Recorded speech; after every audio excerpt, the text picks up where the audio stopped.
A célok megvalósításának 12 lépése.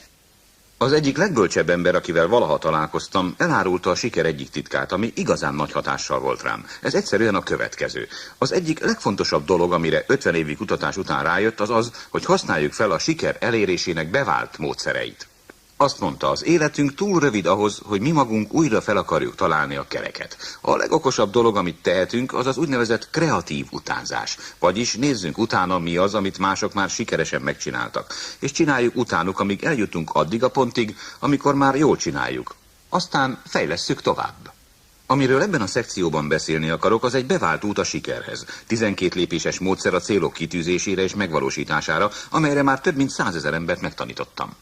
Sokan visszajöttek hozzám, hogy elmondják, többet értek el ezzel a programmal 1 hónap alatt, mint nélküle 1 éven keresztül. Vagy azt, hogy többet értek el 2-3 év alatt, mint annak idején 10-20 év alatt azzal, hogy ezt az egyszerű módszert alkalmazták. Ez egy bevált út a sikerhez. Ajánlom, próbálják ki, alkalmazzák önök is. Építsék bele az életükbe, mint egy automatikus eljárást. És ha elkezdenek gondolkodni, mi a szándékuk, mire törekszenek, mi a céljuk, üljenek le, és tegyék meg ezt a 12 lépést, amíg automatikussá nem válik. Ne feledjék, a célok kitűzése és az, hogy terveket készítsünk ezek megvalósítására, az a siker mesterfogása, amelyet csak gyakorlással lehet megtanulni, és azzal, hogy folyton újra és újra ismételjük.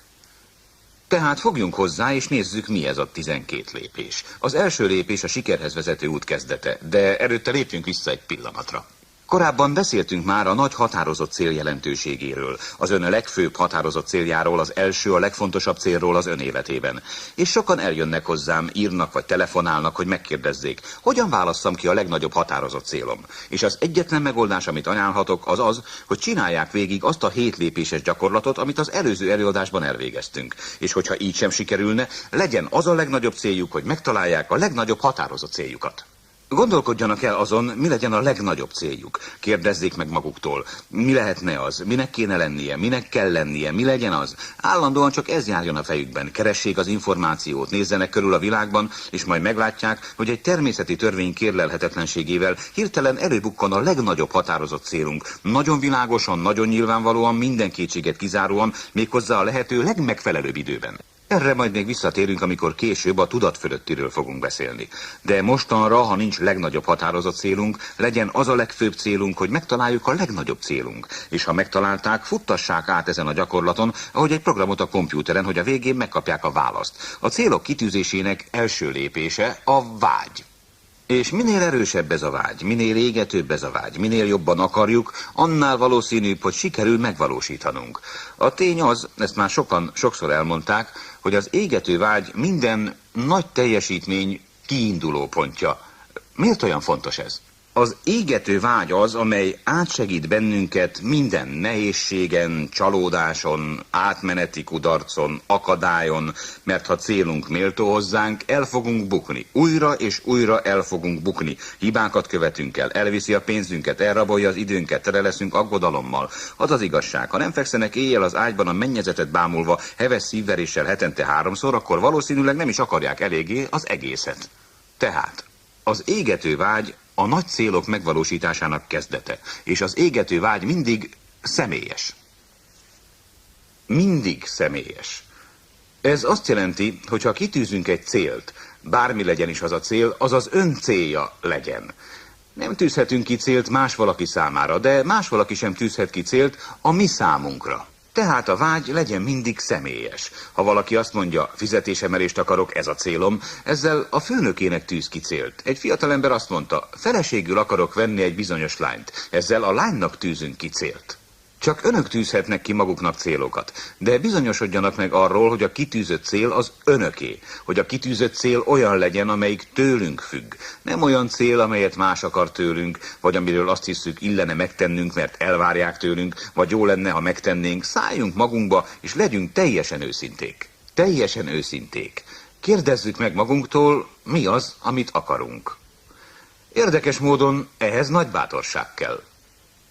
hogy teljesen őszinték és önzők legyünk a célok kitűzésében. De ha nem vagyunk teljesen őszinték, amikor megkérdezzük, mi az, amit igazán akarunk, mi az, amit szívünk mélyén igazán el akarunk érni, vagy megszerezni, ha nem vagyunk teljesen őszinték, az egész további folyamat darabokra esik szét. De ha őszinték vagyunk, az olyan, mint egy rakétakilövés. Innen most már akárhová eljuthatunk. A második lépés. A hit.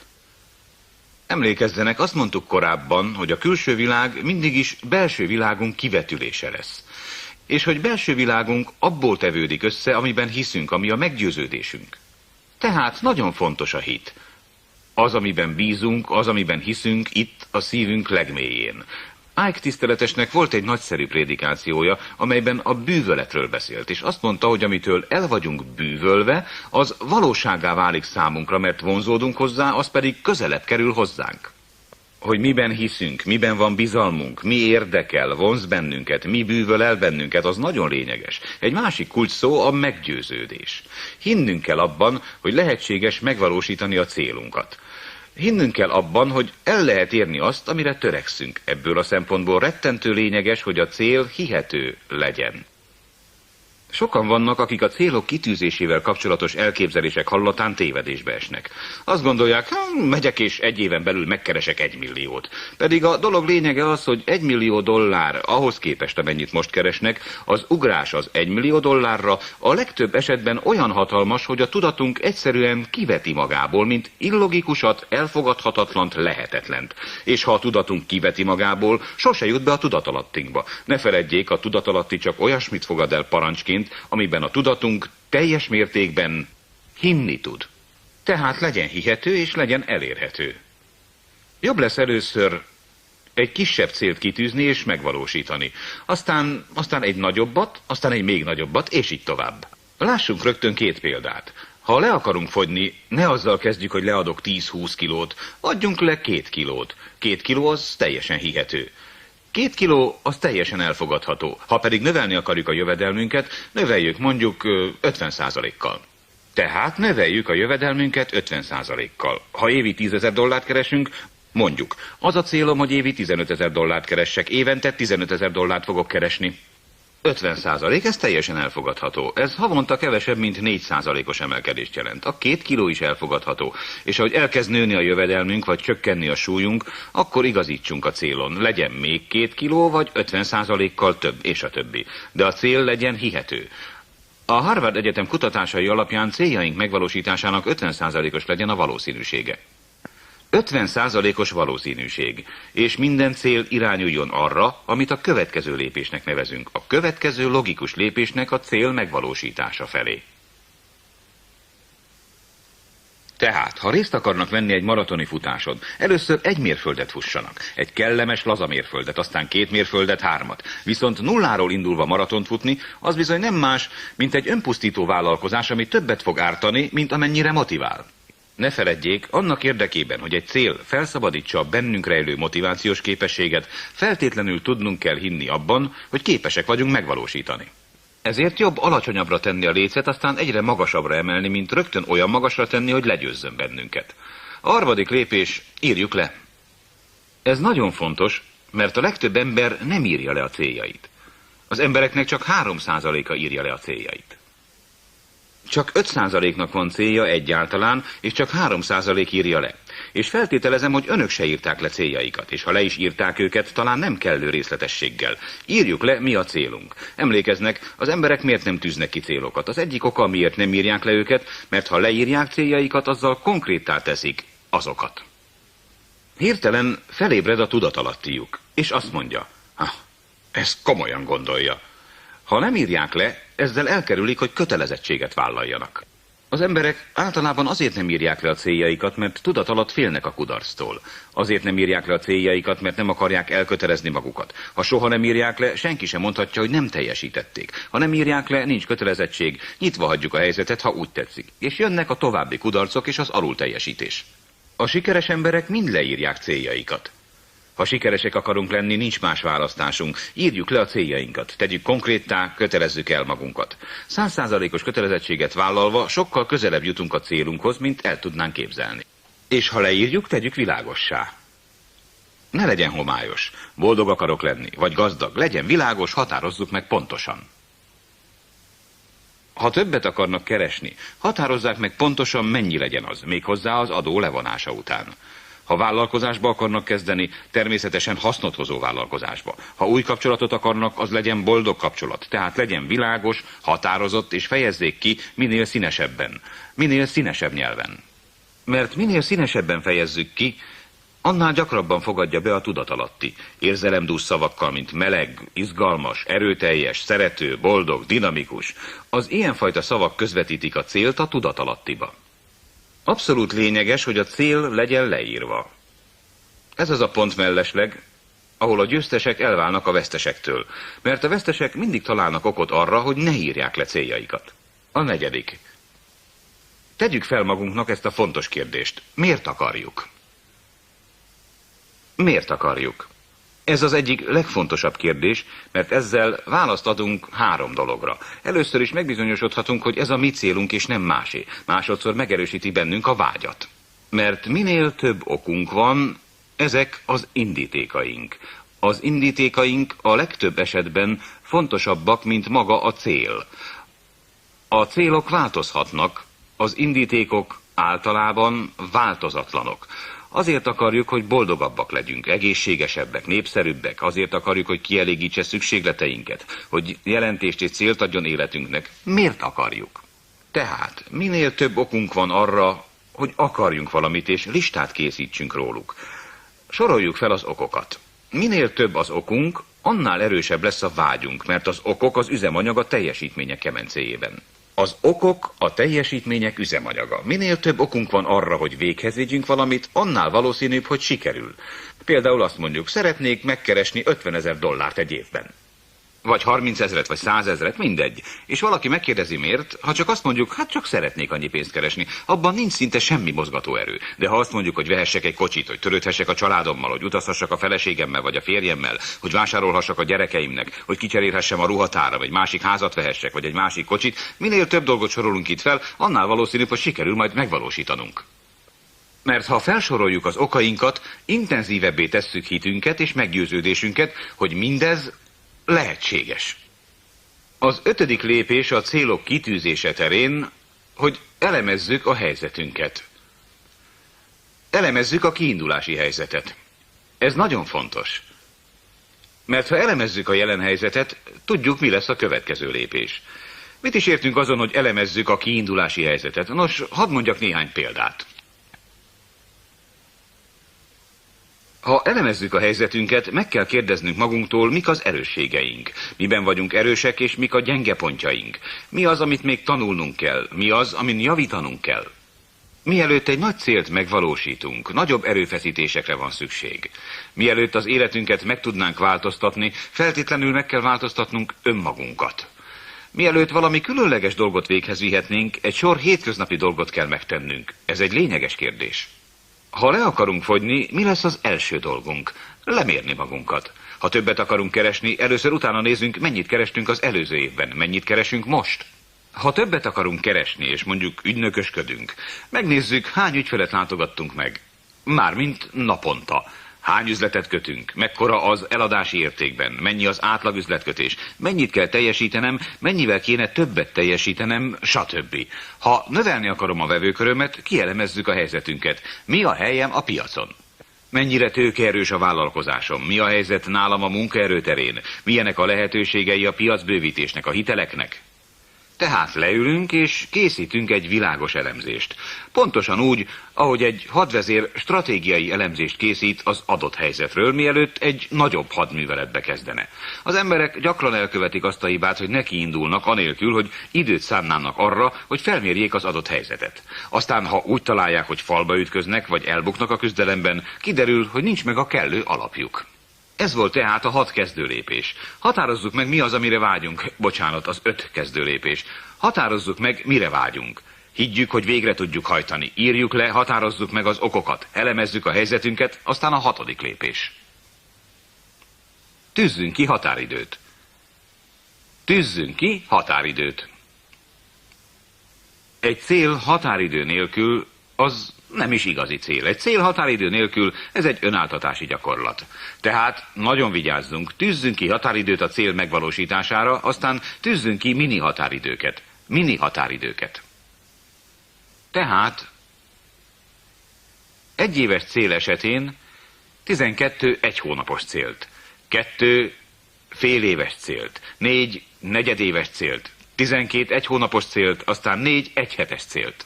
Tűzzünk ki sok határidőt, és csináljunk jutalomtáblázatot. Ez a jutalomtáblázat a pszichológia egyik legfontosabb, leglényegesebb találmánya. Ha adunk magunknak egy apró ajándékot, azt láttuk számos sikeres férfinál és nőnél, hogy saját használatra ilyenfajta játékot játszanak önmagukkal. Minden harmadik telefonhívás után adnak maguknak egy zselésdrazsét. Vagy ha újabb találkozót sikerül megbeszélniük, megajándékozzák magukat egy kávéval, vagy egy rövid sétával. Teljesen mindegy, mit találunk ki, de állítsunk fel egy jutalomtáblázatot, hogyha bármikor teljesítünk egy mini határidőt, vagy egy mini célt a nagyobb cél felé vezető úton, adjunk magunknak jutalmat.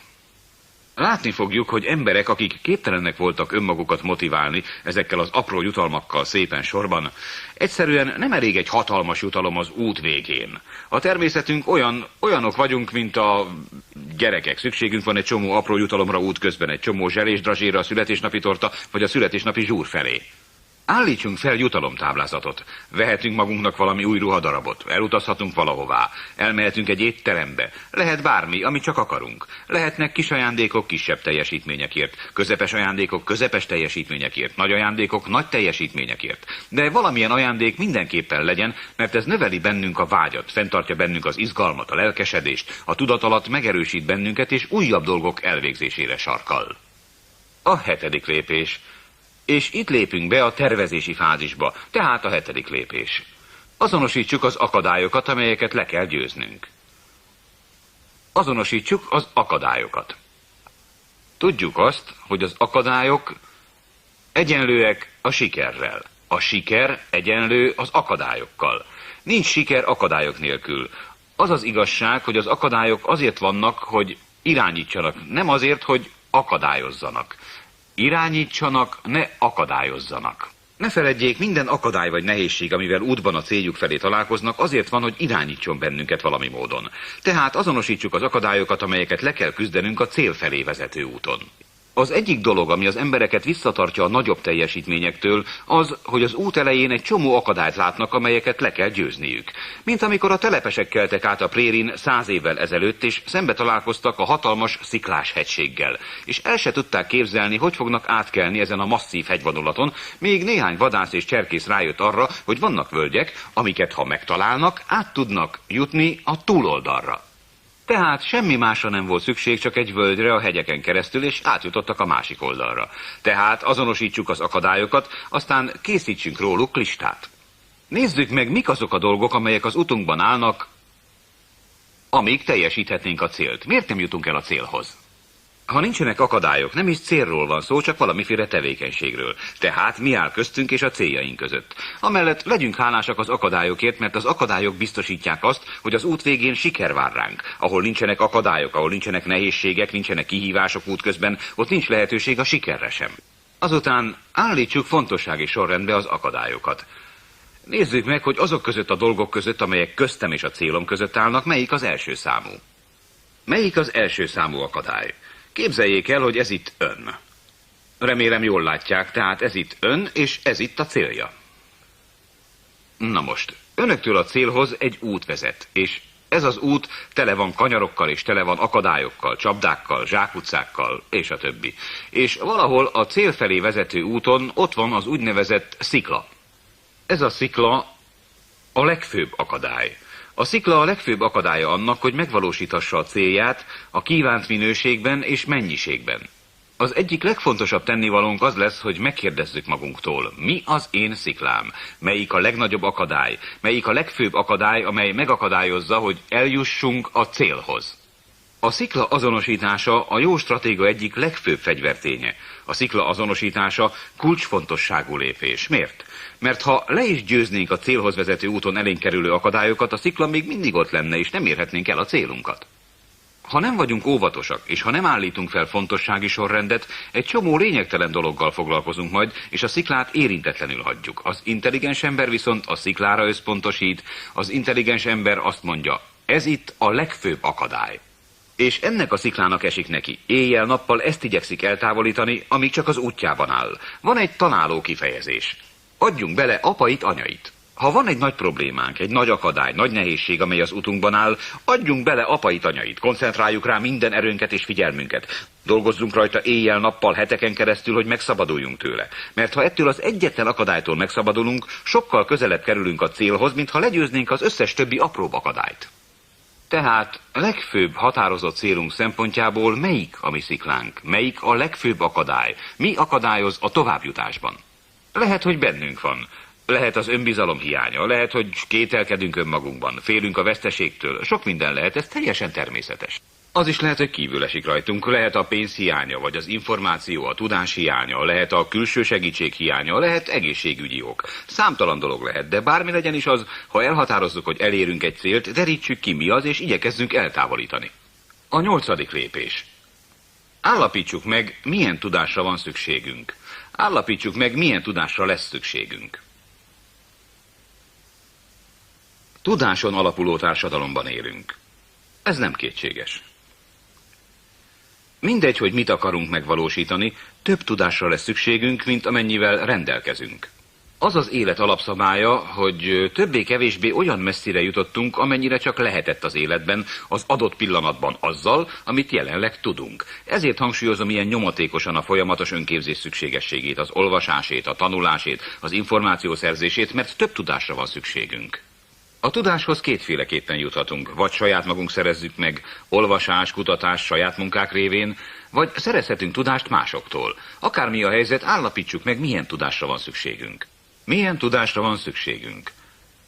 Például, ha üzleti sikerekre törekszünk, amihez értenünk kell, az a marketing és az eladás. Ha ezen a területen akarunk sikeresek lenni, a vállalkozásban az a leglényegesebb, hogy el tudjuk adni azt, amit akarunk. Ha vezetőként akarunk sikert elérni, az a leglényegesebb, hogy el tudjuk adni a gondolatainkat, meggyőzzünk másokat. Tehát a leglényegesebb, amire szükségünk lehet ebben az esetben, az a meggyőzni tudás. De lehet, hogy inkább jogi szakértelemre van szükségünk, vagy számviteli, technikai szakértelemre.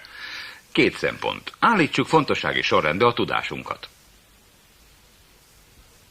Hogy mi az első számú dolog, amit feltétlenül tudnunk kell. Mi az a tudás, amelynek a hiánya elsősorban visszatarthatna bennünket attól, hogy megvalósítsuk célunkat. És látni fogjuk, hogy ha az első számú tudnivalóra koncentrálnak, az olyan, mint a szikla az akadályok között. A legfontosabb tudás, ha megszerezzük, a gól felé katapultál majd bennünket. Ugyanakkor egy csomó egyéb tudnivalóra egyáltalán nem lesz szükség. Aztán, amit a legvégén említek a tudás terén, kérdésekkel igyekezzünk a cél felé. Kérdésekkel igyekezzünk a cél felé. A téma egyik legnagyobb ismerőjének ez a legfontosabb tanácsa. Kérdezzünk, kérdezzünk, kérdezzünk.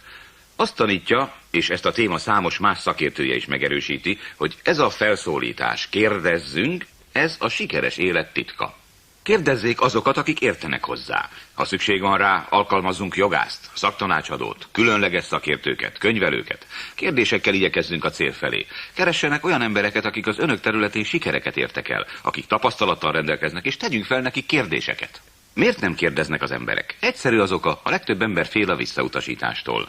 Pedig a kulcs ahhoz, hogy elérjük azt, amit akarunk, először is, hogy magunk megtanuljuk, vagy pedig kérdezzünk meg másokat. És meglepő módon, ha megkérdezzük őket, ők válaszolnak. Ha sikeres embereket kérdezünk, mit csináltak helyesen, meg fogják mondani. Ha sikeres emberektől kérünk tanácsot, meg fogjuk kapni. Nemrégiben egy önerejéből lett milliómos életét tanulmányoztam, aki azt mondta, az üzleti életben a siker egyik kulcsa a negatív gondolkodás. Ezt meghökkentőnek találtam, hiszen a pozitív gondolkodást propagálom. De tovább olvasva ezt találtam. Ezen azt értem, hogy ha eszünkbe jut egy újabb ötlet, beszéljük meg szakértőkkel, akik ízekre szedhetik az elképzelésünket, akik rámutathatnak a hibákra és a gyenge pontokra. Ha nem tudjuk kiküszöbölni ezeket a hibákat és gyenge pontokat, az valószínűleg azt jelenti, hogy az ötlet nem elég jó. De ha nem vagyunk hajlandók az ötletünket alávetni kívülálló kritikus elmék vizsgálódásának, akiknek az a dolguk, hogy kimutassák a végzetes hibákat, akkor az ötlet nem jó igazán. Tehát keressünk opponenseket, kérjük ki a véleményüket, kérdésekkel törjünk a cél felé. Ne feledjük, a sikerhez tudásra van szükség. Többre, mint amivel rendelkezünk. Nincs túl sok időnk. A tudást a leggyorsabban, legolcsóbban kell megszereznünk. De ha szükséges, meg kell adni az árát. Ne kicsinyeskedjünk, ha tudásról van szó. A 9. lépés a cél felé. Kérdezzük meg magunktól, hogy ki a kuncsaftunk. Ki a kuncsaftunk? Meg kell határoznunk az embereket, a csoportokat, és a szervezeteket, akiknek az együttműködésére szükségünk van a siker eléréséhez. Kik ezek az emberek? Melyek ezek a szervezetek? Az életben van egy nagyon egyszerű egyenlet. Mindenki úgy keresi a kenyerét, hogy kiszolgál, kielégít másokat. Hogy mindannyiunknak van kuncsaftja. És hogy olyan mértékben boldogulunk az életben, amennyire kielégítjük a kuncsaftjainkat. Tehát mindannyian kuncsaftokat elégítünk ki. Ha egy vállalatnál dolgozunk, akkor a kuncsaftunk a főnökünk. Ha ügynökök vagyunk, a kuncsaftunk a cégen belül a főnökünk, a cégen kívül pedig az, aki megveszi tőlünk a terméket. Ha nővérek vagyunk, akkor a főnővér a kuncsaftunk. Akárkik is vagyunk, ott van valahol a környezetünkben. Ha vállalkozásunk van és terjeszkedni akarunk, az egyik kuncsaftunk a barátunk, a másik viszont a beosztottunk, az alkalmazottunk. Megint másik lehet a családunk, de minden esetben olyan emberek, akikkel együtt kell működnünk céljaink megvalósításában. De miért működnének velünk, hogy segítsenek megvalósítani a céljainkat? Ennek egy a magyarázata, amit úgy nevezünk a kompenzáció törvénye. A kompenzáció törvénye, amely Ralph Waldo Emerson Kompenzáció című esszéjéből ered. Ebben, mint mondja, az életben minden erővel szemben létezik egy ellentétes erő. Ez a vetés és aratás törvénye. Az a lényege, hogy mindig megfelelő mértékű kompenzációt kapunk azért, amit tettünk. Valójában több mint egyenlő mértékben kapjuk a kompenzációt. Tehát, ha jót vetünk, több jót aratunk, mint amit vetettünk. Ha rosszat vetünk, több rosszat aratunk, mint amit vetettünk. A kompenzáció törvénye szerint, amennyiben másokkal szemben jót cselekszünk, mások is jót cselekszenek velünk szemben. Kérdezzük tehát mi is kedvenc rádióállomásunk nevével, MVBES. Mi van benne az én számomra? MVBES. Mi van benne a számomra? Ha sikeresek akarunk lenni az életben, a legsikeresebb emberek, látni fogjuk, adakozók, szemben a nyerészkedőkkel. Az adakozók azok az emberek, akik mindig azt kérdezik, vajon mit tehetek a vásárlóim érdekében? Mit tehetek, hogy értéket adjak? Mit tehetek, hogy kiérdemeljem együttműködésüket és segítségüket céljaim megvalósításához? Minden cselekedetükkel a kompenzáció törvényének megvalósítására törekszenek. Tudják, hogy ahol befektetünk, ott nyereség is van.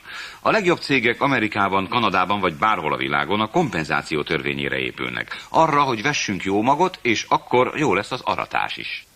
Minden sikertelen társadalom, minden sikertelen egyén vagy cég arra az elvre épül, hogy hajtsunk be annyit, amennyit csak lehet, és olyan keveset fektessünk be, amennyit csak tudunk.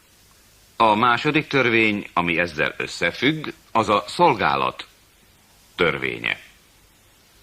A szolgálat törvénye szerint annyi jutalmat kapunk az életben, pontosan olyan mértékben, amennyit a mi más embereknek tett szolgálataink érnek, amelyeket a kuncsafcsainknak tettünk. A szolgálat törvénye szerint pontosan annyit fogunk kapni, amekkora szolgálatot tettünk. Hogyha arra törekszünk, hogy az eddiginél többet kapjunk, növelni kell szolgálataink értékét. De az a csodás dolog is bele van foglalva, hogy a legnagyobb örömöt, a legnagyobb kielégülést akkor érezzük az életben, ha másokat szolgálunk. Akkor, ha jól végezzük a munkánkat, ha adunk valami értéket a többieknek. És minél többet teszünk azért, hogy növeljük hozzájárulásunk értékét, annál boldogabbak leszünk, és annál nagyobb lesz a jutalmunk. Ezzel eljutunk a harmadik törvényhez, a viszonzás törvényéhez.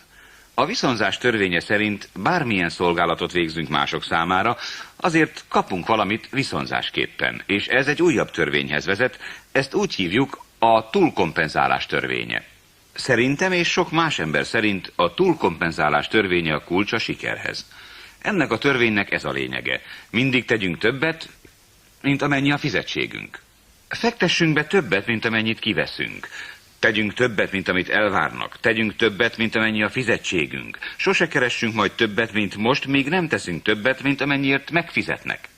Akkor állunk majd igazán a jó oldalon, ha mindig többet és többet teszünk, mint amiért megfizetnek.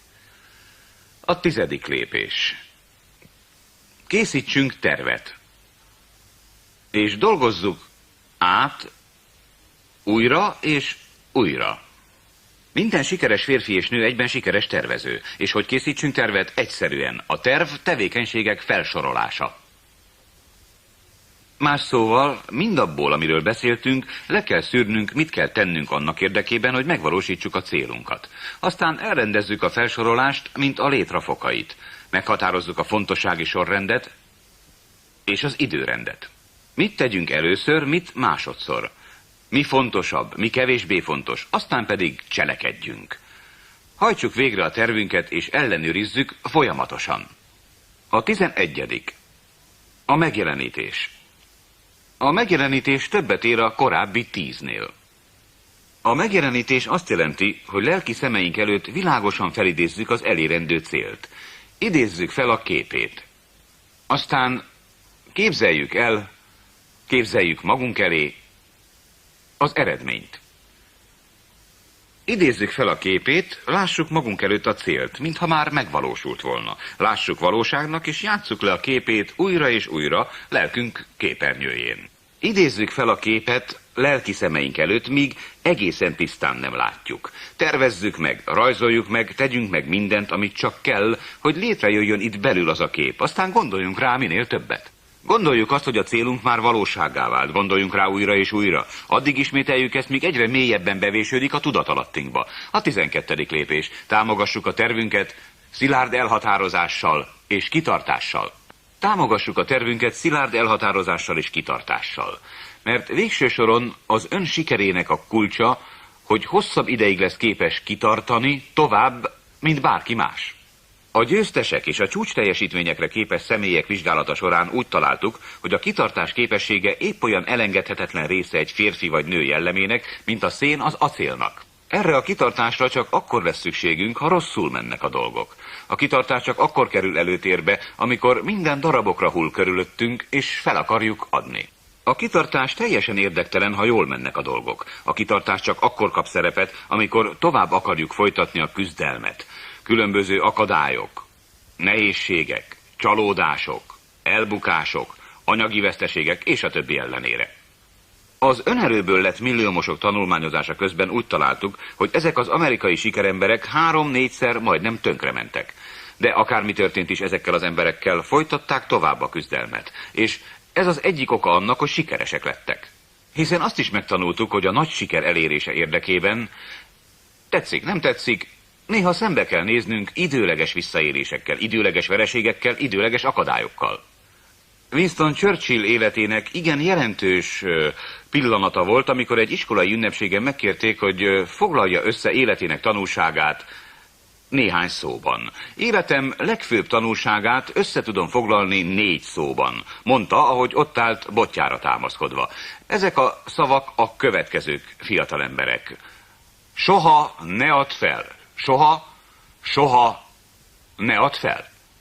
Azt hiszem, hogy ez lényegesebb minden hosszú tanulmánynál, amit csak olvastam. Ha előre elhatározzuk, hogyha egyszer elindulunk megvalósítani a célunkat, sosem fogjuk feladni, sosem hagyjuk abba. Semmi sem állíthat meg bennünket, hogy minden egyes nehézség arra fog sarkalni bennünket, hogy csináljuk tovább, hogy fordított paranoiássá váljunk, és jól megvizsgáljunk minden problémát, és mindegyikben a jót keressük, a tanulságot, amit tanulhatunk belőle, hogy hogyan fordíthatjuk előnyünkre a helyzetet, és ha ragaszkodunk mindenhez, és optimisták maradunk, ha a bizakodó elvárás mentalitása kísér bennünket végig az úton, akkor sikeresek leszünk. Végezetül még térjünk vissza a kitartás kérdésére.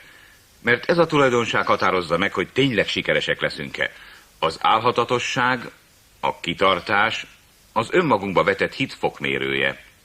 A kitartás az önmagunkba vetett hit fokmérője, és ahányszor képesek leszünk kitartani minden nehézség ellenére, egyre nő majd a hitünk önmagunkban, míg el nem érjük azt a pontot, amikor már semmi sem tud bennünket megállítani a célunkhoz vezető úton. Minden álmunk valóra válhat, ha van bátorságunk a nyomunkba eredni. Walt Disney.